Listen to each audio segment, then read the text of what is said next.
代理的大新福德祠，因为中华工程，所以这个庙是爱来拆迁，特别甲市政府租一块地，迁徙土地公庙。12月17甲18两天，要来举办安坐大典，欢迎信众大家做伙来见证。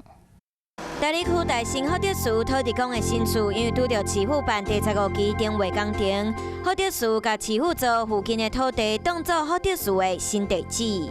用地取得嘛非常无简单吼，感谢咱市府甲咱斗3工吼，甲中央甲咱斗3工，等下会如期吼，咱在月24、25就要安做吼。 将土地公新厝建筑、厝顶、各艺术彩绘拢做好。师傅嘛讲，除了根据庙方的需求来做庙宇的大小，制作的过程嘛有真侪美角爱注意。组装的时候，有没有到定位？